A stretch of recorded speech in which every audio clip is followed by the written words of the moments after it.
El trauma vascular periférico, al igual que todos los traumas, tiene un modo de abordaje, un modo en el que prima siempre el mantener la estabilidad hemodinámica, ¿no? Que en este caso por un problema de shock hipovolémico se podría dar cuando hay una afectación de una arteria importante, ¿no? A nivel periférico. Entonces, en ese entender, no progresa la presentación. Veamos. Ahí.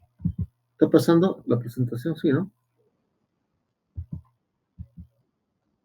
Sí, doctor. Bueno, vamos a ver si me avisan si no pasara, ¿ya? Entonces, el cuadro hemorrágico es uno de los principales problemas que se va a presentar en un trauma vascular. Como todos sabemos, es la principal causa de muerte por un problema de shock hipovolémico, por una exsanguinación, ¿no? Entonces, los diferentes abordajes en los tiempos antiguos trataban de cohibir el sangrado, que era lo más importante en ese momento, ¿no? Ahí vemos que Hipócrates y Galeno describen los vendajes compresivos como primeras medidas. Los egipcios usaban fajas y brasas candentes. En la India usaban plantas, cabellos a nivel de ligaduras, por ejemplo, ¿no? Celsus habla de las ligaduras vasculares, ¿no? Que fueron, de repente en su tiempo sirvieron mucho. Actualmente también. Hoy por hoy existe el calor, la termoablación, la coagulación, el electrocauterio para cohibir, por ejemplo, el sangrado, ¿no? Igual los árabes divulgaron la técnica de la ligadura a partir de los siglos VI y hasta el XII. Ahora introdujo la ligadura de los vasos sangrantes y estableció una rapidez en el tratamiento, o sea, la oportunidad de cohibir el sangrado, ¿no? Ahí tenemos a Carrel, que inventa el parche de Carrel, ¿no? Que establece una técnica muy importante para suturar la arteria y reparar con una sutura no reabsorbible. El Lexer es el pionero de los injertos de vena safena, utilizada en la Primera Guerra Mundial. Y en la Segunda Guerra Mundial se viabiliza mucho el tema de las ligaduras y reparaciones arteriales, ¿no? Y así sucesivamente estos acontecimientos bélicos, ¿no? Donde había muchas lesiones vasculares, dan origen a la posibilidad de ir solucionando los problemas médicos por sangrado y por lesión vascular. También en Vietnam, ¿no? Se emplearon conocimientos a nivel de lo que es la revascularización venosa, y así sucesivamente en el tiempo se va presentando. Vemos también que a nivel del diagnóstico hay bastante codificación CIE para el tratamiento de estos pacientes, ¿no? Que bueno, igual cuando se las pasen las diapositivas las vayan a revisar. Y vemos esta diapositiva que también es interesante porque el trauma vascular periférico, la isla de Taiwán. Ahí, por ejemplo, tenemos que el 80% de lesiones arteriales ocurren en las extremidades, ¿no? Fíjense que es importante mencionar frente a las costas de la China continental. Ambos territorios se encuentran separados por el estrecho de Taiwán. Al norte de la isla se encuentra el mar de la China Oriental y al sur el mar de la China Doctor, disculpe, la diapositiva se quedó en la segunda. ¿No corre? Y está próxima al archipiélago de las islas. Me parece que no. Vamos a ver. Veamos a ver.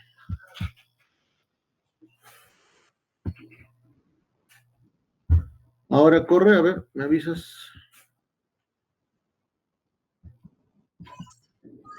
Sí, ahora sí se está cambiando. Ya, a ver, vamos a ver esto. Decíamos que de los traumatismos que se van a presentar a nivel vascular, el 80% se producen a nivel de las extremidades, ¿no? Por eso es importante abordar el trauma vascular periférico. 4% lesiones del cuello, 16% de lesiones vasculares en toros de abdomen, ¿no? Entonces es un dato importante para el manejo, o sea, tenemos que saber manejar el trauma vascular periférico. Esta es una data donde obviamente en una serie de años se presenta el diagnóstico o las edades que son más afectadas por una lesión traumática vascular. De igual manera, vemos que las agresiones que se presentan a nivel de las rutas civiles, etcétera, accidentes de tránsito, domésticos, de trabajo y iatrogénicos, van a generar el trauma vascular. Como en el trauma torácico, también tenemos un trauma vascular abierto y un trauma vascular cerrado en la como clasificación. Las clasificaciones a nivel del trauma vascular abierto podemos ver que se pueden dar por arma blanca, arma de fuego, deflagración iatrogénia como causas principales, y en un trauma vascular cerrado por efecto de compresión, ¿no? Accidentes de tránsito, domésticos, de trabajo, etc. Según el objeto agresor, ahí vemos que las armas blancas, armas de fuego, podrían ser las que más contribuyen a la estadística de esta patología, de este problema de daño de los vasos. Y la localización anatómica también es importante, ¿no? Cerca a la región inguinal, región axilar, etcétera, por el trayecto de los vasos importantes. Si hay una lesión de entrada, salida o simplemente de entrada, vamos a ir monitorizando ese miembro o esa zona dañada para ver si no hay fístula, si no hay un sangrado, si no hay incremento del volumen, etcétera. Lesiones atractivas, ¿no? A nivel de los vasos importantes, también a nivel de los miembros superiores e inferiores, ¿no?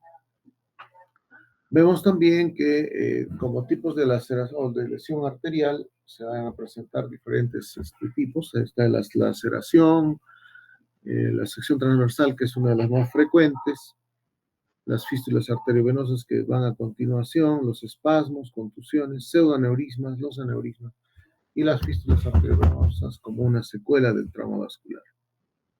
Entonces acá tenemos ejemplos de laceración longitudinal, puntiforme, ¿no?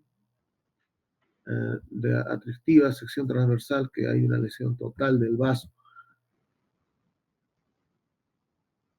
Una lesión por contusión, donde toda la estructura arquitectónica del vaso se va a ver comprometido, desde un hematoma hasta una fragmentación y una fractura de la íntima que puede generar a la larga un aneurisma, un pseudoaneurisma o una fístula, ¿no? Acá tenemos el espasmo, que es básicamente por el colapso de la arteria luego de un trauma, ¿no? Esa es la característica de un pseudoaneurisma, un saco pseudoaneurismático, cuando hay una lesión puntiforme, ¿no? Y en las fístulas arteriovenosas, bueno, estas ya se dan a veces postraumáticas o por lesiones, y también de manera congénita, ¿no?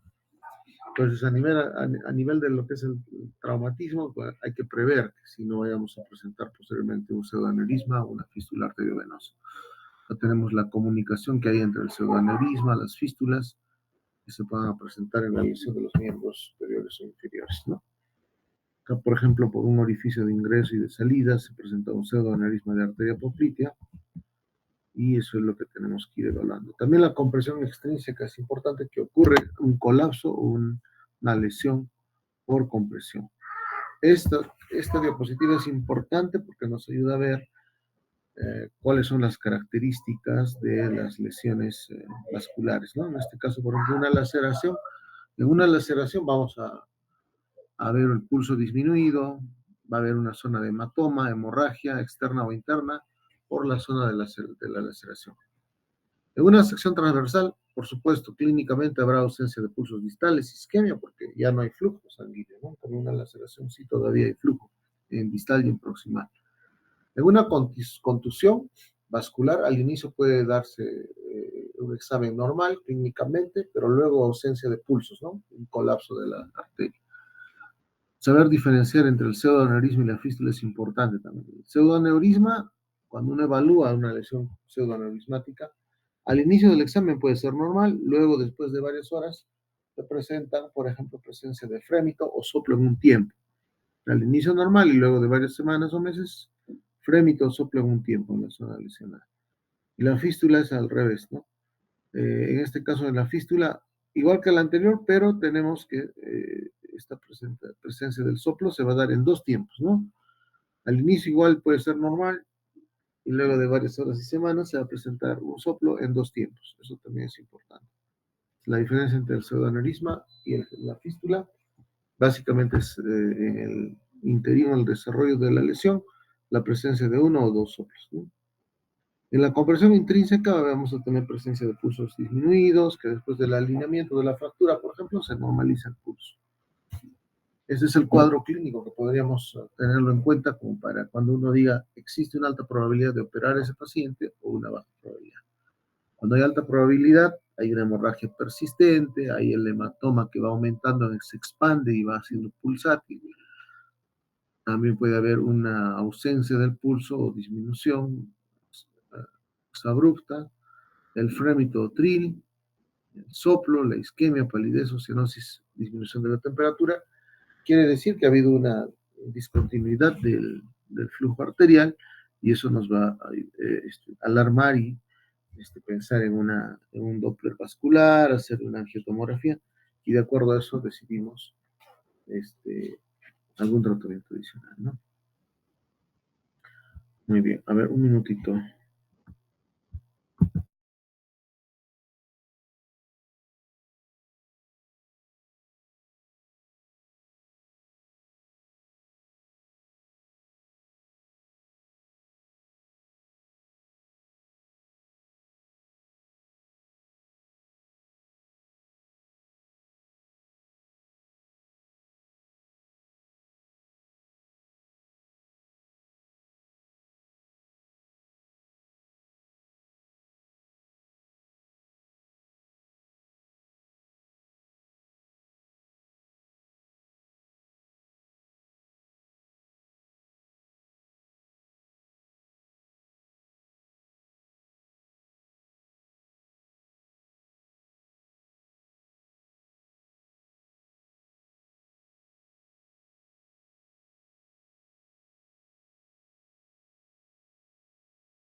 A ver, se cortó, chicos, entramos nuevamente.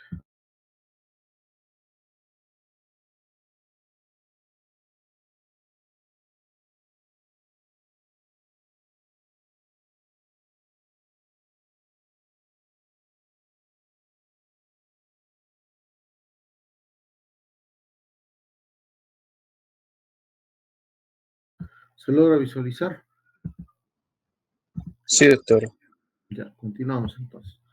Hay una baja probabilidad de entrar a sala de operaciones si el hematoma es estacionario, no incrementa en la zona de lesión, heridas próximas a los vasos que no son en el trayecto, sino están próximas a los vasos. Si hay un shock no explicado, bueno, podríamos también darnos un tiempo para esperar. Lesión del nervio adyacente al vaso también tiene baja probabilidad de entrar a sala, ¿no? El Doppler o el ultrasonido para nosotros nos ayuda mucho a ver la continuidad del flujo arterial, eso es importante, siempre hacemos un scan con el Doppler, ¿no? Y estudios de ayuda al diagnóstico nos van a ayudar también a considerar lesiones importantes. Las angiografías, angiotomografías, flebografías también nos ayudarán a identificar lesiones vasculares, ¿no? Entonces, para las angiografías es importante ver, por ejemplo, lesiones a nivel de la región axilar, inguinal, ¿no? Donde puede haber una probable lesión fistulosa, ¿no? Entre vasos femorales, como en este caso, ¿no? Arteria femoral y vena femoral. Este es el pseudoaneurisma que veíamos aquí en la lesión anterior, prácticamente va incrementando el hematoma y nosotros vamos haciendo una incisión a nivel del muslo para poder llegar hasta la zona del pseudoaneurisma, ¿no? Entonces, capturamos o clampamos o controlamos la parte distal y proximal, en este caso proximal y distal, a nivel de lo que es el pseudoaneurisma, para luego aperturar el saco pseudoaneurismático, como ven acá, y luego tratarlo y reparar esta arteria, ¿no? Igual que en el trauma torácico, el manejo del trauma arterial es importante, tiene que ser rápido, una valoración de la vía aérea, de la parte circulatoria, ¿no? Eso nos va a ayudar a determinar rápidamente la condición del paciente. Aseguramos la vía aérea, vemos el control de la ventilación, el control cardíaco, la hemorragia, también es importante cohibirla, identificar otras lesiones adicionales, evaluación neurológica, inmovilizar fracturas, ¿no? Son todos los aspectos que hay que considerar. ¿Qué debemos hacer frente a una hemorragia? Ya saben, levantar el miembro afectado, hacer una compresión directa, si funciona, hay que mantener la calma y vendar. Si no funciona, compresión arterial Si esta funciona, queda ahí. Si no funciona, vamos al torniquete o la evacuación a un hospital o un centro de mayor resolución. Entonces, la compresión manual a nivel de los trayectos arteriales, radial, cubital, braquial, inguinal, cervical, ¿no? Carotidio, a nivel del muslo, etcétera, nos va a ayudar a ver y señalar las zonas de compresión. Algunos torniquetes también pueden ayudar de cuando en cuando es muy prolongado el tiempo de sangrado, ¿no? Y en casos de gran pérdida sanguínea, vemos este tema, ¿no? Levantamos, o si el paciente pierde el conocimiento por un hipoflujo cerebral, hacemos esta posición para que el paciente también se encuentre en confort hemodinámico. Entonces, hay que tener en cuenta la valoración clínica de estos aspectos de las lesiones vasculares y ante un alto índice de sospecha, como hemos visto, entrar a la sala, ¿no? El tiempo de evolución en un traumatismo arterial es importante, es lo más importante que uno tiene que tomar en cuenta. Si hemos identificado que hay una lesión de una arteria importante, un vaso periférico importante que puede generar el flujo, que puede alterar el flujo normal sanguíneo, tenemos que, de ahí, desde la identificación, pensar en esto, ¿no? Que las horas doradas del trauma vascular no son más de 6 a 8 horas. Si el paciente con un trauma vascular importante llega después de 8 o 10 horas y no se ha atendido y no se ha visto la forma, existe posibilidades de que pierda el miembro superior e inferior lesionado, ¿no? Entonces, las horas doradas están entre 6 y 8 horas. En ese tiempo debemos solucionar el problema traumático, ¿no? Entonces, acá tenemos las diferentes zonas de incisión que nosotros usamos para poder controlar el sangrado, ¿no? Inguinal, femoral, braquial, radial, subclavio, no carotidio, a nivel popliteo también. A nivel popliteo es una incisión, como ven, de esta manera, para poder llegar a la arteria poplitea. Entonces, esas son las incisiones que se tienen que realizar. En sala de operaciones, siempre la antisepsia, sepsia-antisepsia, elegir el abordaje adecuado. Las incisiones tienen que ser suficientes y amplias para hacer el control proximal y distal del vaso. El clampaje, luego del clampaje o de la compresión de los vasos sangrantes distal y proximal, colocamos, por ejemplo, un cc de heparina para poder evitar los coágulos. Utilizamos algunos dispositivos para retirar los coágulos, como son los catéter Fogarty, y limpiar la zona afectada para luego hacer las reparaciones. Esta es la secuencia, digamos, de traumas vasculares en una serie de casos por una valoración donde las arterias más lesionadas son la femoral, humeral y poplitea, y a nivel de lo que son los traumas venosos, la yugular y la femoral común, ¿no? Entonces, la manera de cómo reparar estas lesiones son, por ejemplo, vemos la sutura primaria, se hace directamente la sutura con una sutura no reabsorbible. Cuando hay bordes irregulares podemos hacer cortes, ¿no? Y afilar los bordes, nivelarlos y luego hacemos una aproximación de juntura. Entonces es la anastomosis terminal, ¿no? Que se hace cuando hay lesiones de vasos. Aquí tenemos una laceración arterial, fíjense acá en sacabocado, hemos hecho un clamp a este nivel, otro clamp a este nivel, se recorta la zona para poder ir reparando la arteria. Cuando hay este tipo de lesiones, también tenemos que utilizar el catéter Fogarty para limpiar los trombos que hay dentro de la arteria, ¿no? Cuando ya pierde su característica, digamos, anatómica del vaso, podríamos tener complicaciones en la sutura. Pero si revivamos digamos, alineamos bordes y hacemos suturas terminales, podemos conseguir una buena revascularización, ¿no? También en estos casos podemos interponer, por ejemplo, una vena invertida, como es la vena safena.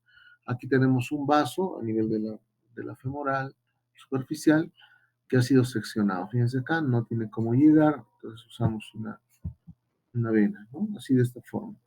Utilizamos una vena que la vamos a interponer en proximal y en distal, invertida, ¿no? Una vena invertida para que con las válvulas que pueden haber dentro no imposibiliten el flujo que queremos lograr en la revascularización de los vasos. Aquí tenemos ya una foto más realista donde la anastomosis se ha realizado acá y a este nivel. Esta es la vena, pedazo de vena que se ha puesto, se ha interpuesto. Y esta parte que está medio hinchadita son las válvulas. Entonces, espero que permita el flujo adecuado. Después de ello podemos usar enoxaparina, warfarina, ¿no? Para evitar que se formen o se retrombosen en algunos casos, ¿no? Entonces, el tipo de operación realizada o las que normalmente comúnmente llamamos luego del acto quirúrgico el trauma vascular son las reparaciones término-terminales, las ligaduras, las lateroterminales, las trombectomías, operaciones vasculares, amputaciones también se llega cuando ya la isquemia es importante y no podría recuperar, la trombectomía y fasectomía también, ¿no? Entonces, ahí vemos las lesiones asociadas en trauma venoso, puede haber una lesión venosa, un síndrome compartimental, una fractura luxación, necrosis muscular que pueden estar asociadas, como vemos en este caso. En el manejo postoperatorio, después de haber reparado una arteria, hay que vigilar la permeabilidad de la arteria reparada, heparinizar o utilizar antiagregantes plaquetarios, continuar los antibióticos para evitar infecciones, ¿no? En el tiempo importante, que puede ser 5 a 7 días, cerciorarse que no hay otras hemorragias, identificar la presencia de necrosis muscular para hacer necrosectomías en algunos casos, cuando pese a la reparación arterial hay pedazos de oscuros, entonces normalmente no se pueden recuperar, salvo que no haya pasado mucho tiempo después de la reparación arterial, ¿no? Entonces, identificar también si está desarrollando o no un síndrome compartimental. El síndrome compartimental es un periodo, es un cuadro que se presenta por precisamente la salida de los líquidos al extravascular y la compresión extrínseca hacia los vasos. Entonces ahí vamos viendo que igual algunas complicaciones que se pueden tener en traumatismo vascular son las infecciones, necrosis muscular, hemorragia, síndrome compartimental, amputaciones y trombosis. En el manejo postoperatorio continuamos indicando que el alta hospitalaria podría darse a los 7, 9 días, ¿no? Luego de que hayamos hecho una reparación arterial y hayamos verificado que los flujos, los pulsos están bajo características normales, ¿no? El pronóstico es bueno si la reparación vascular se ha realizado antes de las 8 horas. El pronóstico ya disminuye y empeora si las operaciones se han realizado más allá de las 6 horas, ¿no? Estamos hablando de una lesión arterial. Entonces, si existe un buen pulso hasta el sexto, séptimo día después de la operación, también tiene buen pronóstico ese miembro que ha sido reparado, ¿no? Y el pronóstico es malo si hay presencia de isquemia, ampollas, necrosis, infección, osteomielitis, ¿no? Compromisos de los nervios y la gran pérdida de sustancia que también puede ocurrir. Entonces acá vemos al síndrome compartimental, que no es nada más que el ingreso de líquidos a los compartimentos, ¿no? Fíjense acá, hay prácticamente un aumento de la presión intracompartimental, que puede dañar nervios, puede trombosar, así que lo que se hace en el síndrome compartimental es la famosa fasciotomía. Si hay mucha compresión a nivel de los músculos, hacemos las fasciotomías, ¿no? Laterales, internas, externas, y liberamos la aponeurosis que está envolviendo a la musculatura. Y eso evita que haya una necrosis, ¿no? Y bueno, ya las amputaciones se dan cuando las lesiones son de piel, nervio y hay flistenas, no hay un tejido viable, ¿no? Entonces, vamos a mostrarles un video, una reparación arterial. Vamos a ver.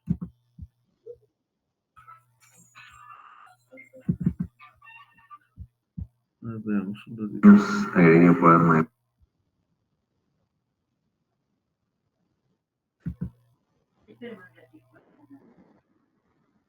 Veamos.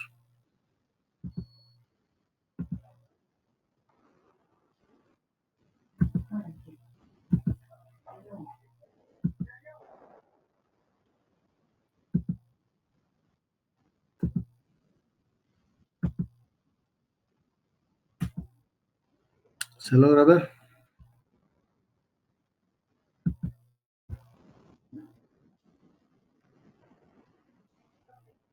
Sí, doctor. Ya vamos a pasar el video. juego con perdigones en tercio distal de muslo izquierdo, con un tiempo de empleo de aproximadamente unas 6 horas. Se aprecia una fractura severa con desplazamiento de fémur distal, con fractura comminuta.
Bien, chicos, como han visto, ahí se ve todas las fases del abordaje quirúrgico vascular.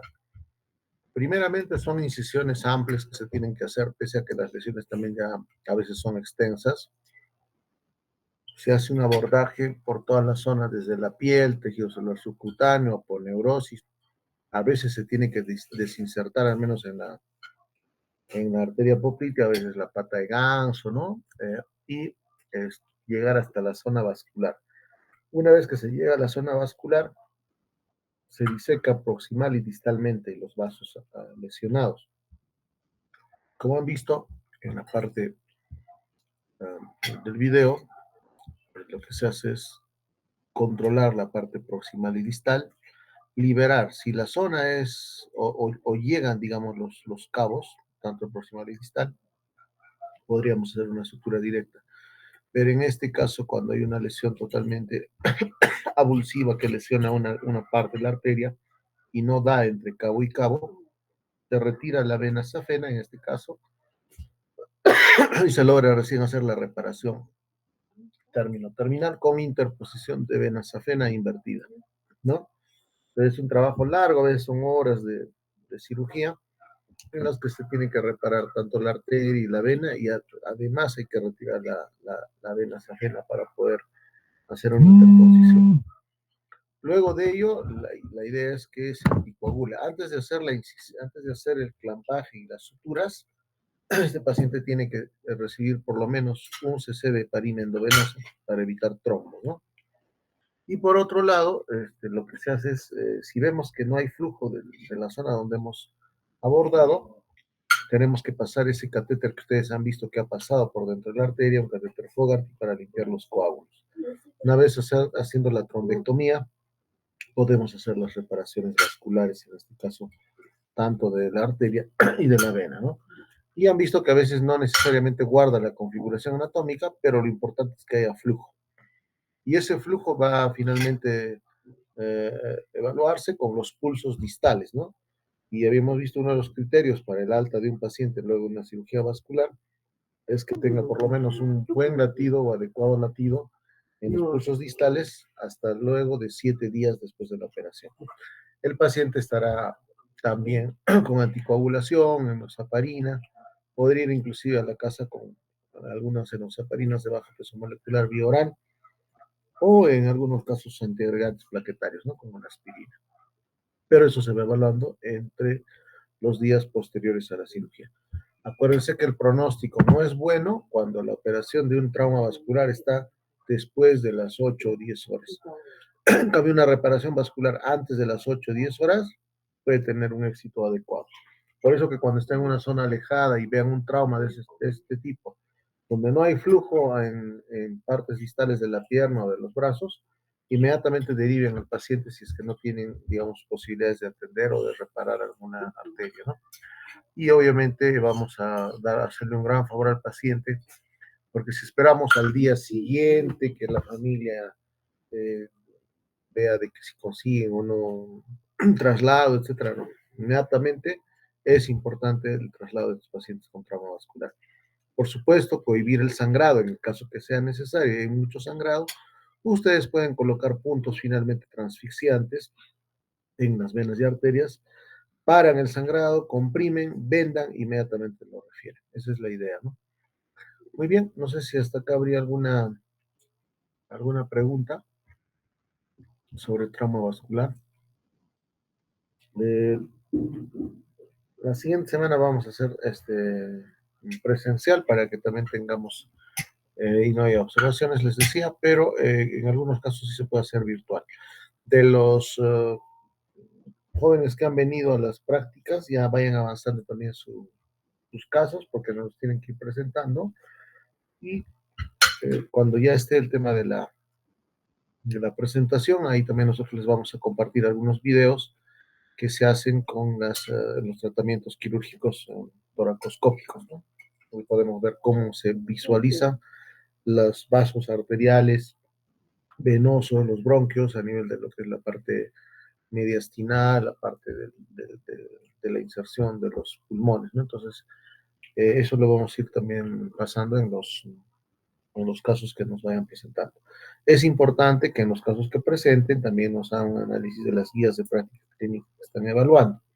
Entonces eso va a ser importante. Muy bien, chicos. Entonces, vamos a avanzar hasta acá por hoy. La próxima clase vamos a hacer trauma vascular abdominal. Vengan leyendo todo lo que son las estructuras vasculares del abdomen, ¿ya? Tronco celíaco, arco de Riolano, vena cava superior, inferior, suprahepáticas. Denle una repasadita para la siguiente clase porque yo directamente voy a abordar la parte anatómica y es lo mismo que en trauma vascular periférico, ¿no? ¿Cuáles son las condiciones? ¿Qué maniobras hay, por ejemplo, para abordar la parte quirúrgica de los vasos arteriales y venosos del abdomen? Acuérdense que un 80%, habíamos visto hasta un 70-80%, es trauma vascular periférico, que es lo que acabamos de ver, y después de ello ya veremos algunas patologías venosas, varicosas, después vienen los aneurismas, o antes de ello todavía viene la parte de infecto contagiosa, ¿no? Todo lo que es empiema pleural, bronquiectasias, abscesos pulmonares, tuberculosis. Después de tuberculosis e hidatidosis ya vienen las exposiciones que serían de ustedes. También no me han mandado todavía la relación de los grupos y qué exposiciones qué temas van a dar. Esto también es importante que me lo envíe el delegado, por favor. Listo, chicos, entonces hasta acá vamos a trabajar por ahora. No sé si hubiera alguna pregunta, alguna consulta, alguna duda de las rotaciones, como les está yendo también con los otros grupos, ¿no? Si no hubiera dudas o comentarios, en todo caso, nos despedimos. A ver, damos un par de minutos para preguntas o de repente aclaraciones.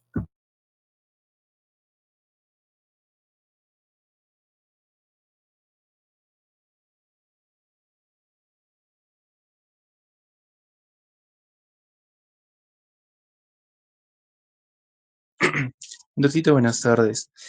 Con respecto a los grupos, ya los tenemos formados. Lo que faltaría es los temas. No me llegó a enviar el sílabo, doctor. Ya, te lo envío ahorita al WhatsApp, ¿ya? Para que los revises. Ya. Y ya me compartes los temas de los que elijan. Listo, muchachos. Entonces, buenas tardes. Ahí voy a compartir con su delegado el sílabo. Buenas tardes con todos.